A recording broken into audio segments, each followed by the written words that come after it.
pessoal, dando continuidade à consciência fonológica, hoje nós vamos falar da intenção, que é o que fala na base.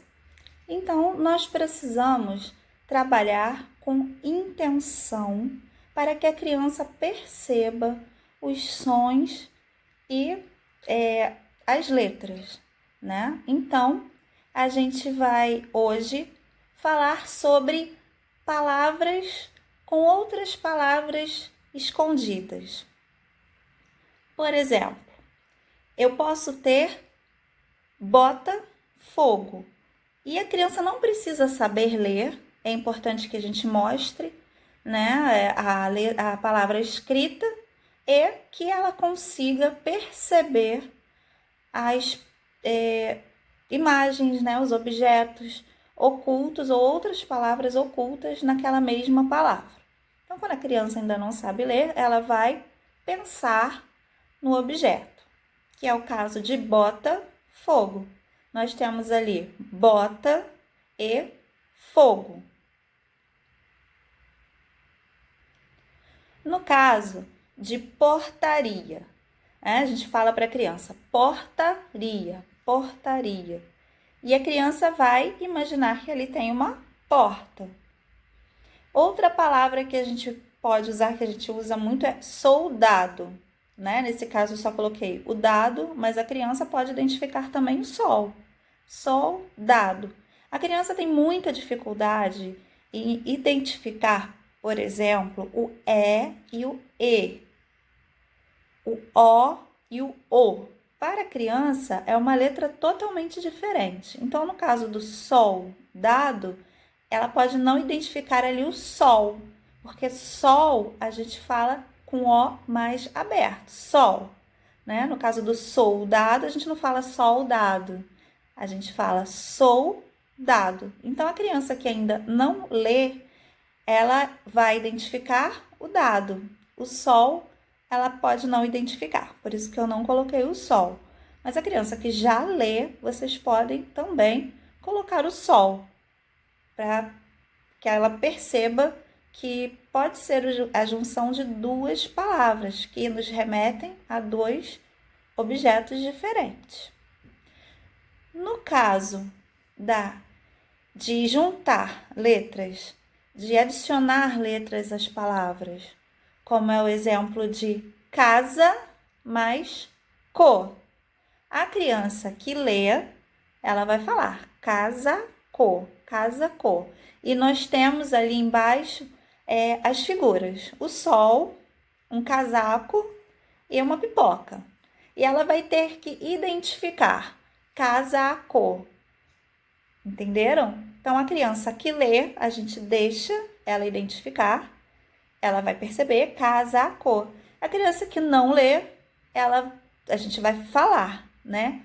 Casaco, casa mais co, casaco. Ela vai falar casaco. Então, a gente trabalha de maneiras diferentes com a criança que já consegue fazer a leitura e a criança que ainda está na educação infantil, né? Nas primeiras, ali na creche 3, creche 4, para a gente brincar com elas, com as palavras. Quanto mais cedo a gente começar a brincar com essas crianças, que elas percebam os fonemas, os sonzinhos das letras e que cada letra tem um som e que nos remete a um objeto, né, um substantivo, isso já vai começar a despertar a vontade, a curiosidade da leitura. Nós temos ainda um outro exemplo, que é a repetição das sílabas. Nós temos aqui a fofoca. Fofoca. Você pode estar lá no seu consultório de psicopedagogia, neuropsicopedagogia ou na escola. Estou fazendo um atendimento até mesmo de reforço, aula de reforço para esse aluno ou na sala de aula. São diversos contextos.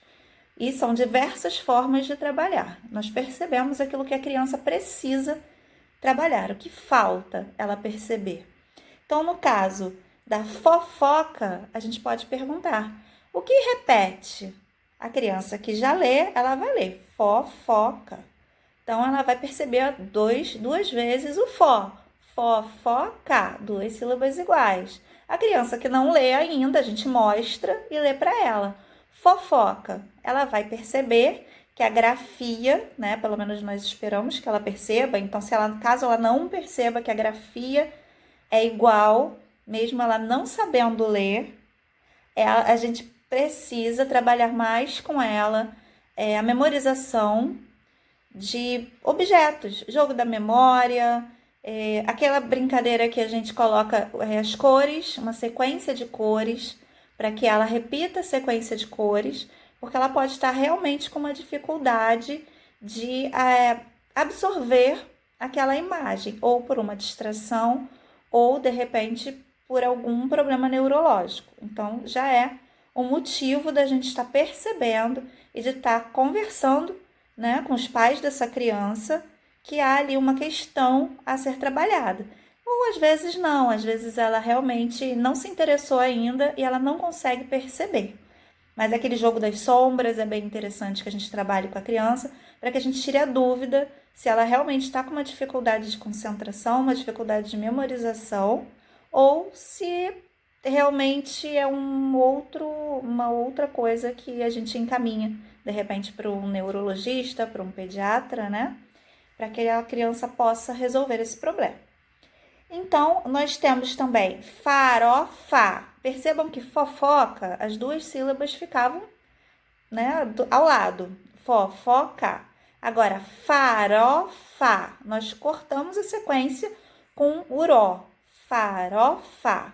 Então, a criança que já lê vai perceber que o fá está se repetindo. A criança que não lê e percebe a grafia, então a gente precisa tomar, né, mostrar no papel e falar, olha para mim, farofa. Ela pode perceber que é o fá. Outra palavra, papagaio. Papagaio. Então, nós percebemos o pá, ele é mais nítido, até mesmo se você quiser utilizar o método das boquinhas. Então, papagaio. É importante que nós falemos com as crianças, enfatizando cada sílaba, enfatizando cada letrinha na palavra, para que ela perceba que aquilo que a gente está falando e aquilo que a gente está escrevendo está sendo representado.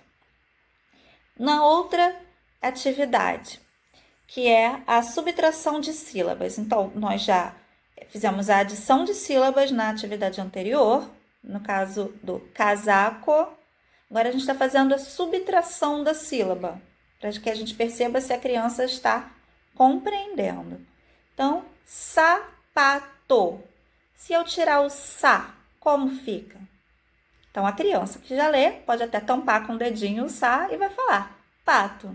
Então, a gente pede para que ela procure. A criança que não lê, a gente vai ter um pouquinho mais de trabalho, é um pouquinho mais complexo, mas a gente pode conseguir. Então, sapato. Se a tia tirar o sa, o que fica? Sapato. Sem o sa. Para que ela perceba, fica, e ela vai mostrar pra gente o pato. Soldado. Se eu tirar o dado, né? Vai ficar sol. Soldado. Soldado sem o dado. Sol. Então, ela vai achar ali o sol.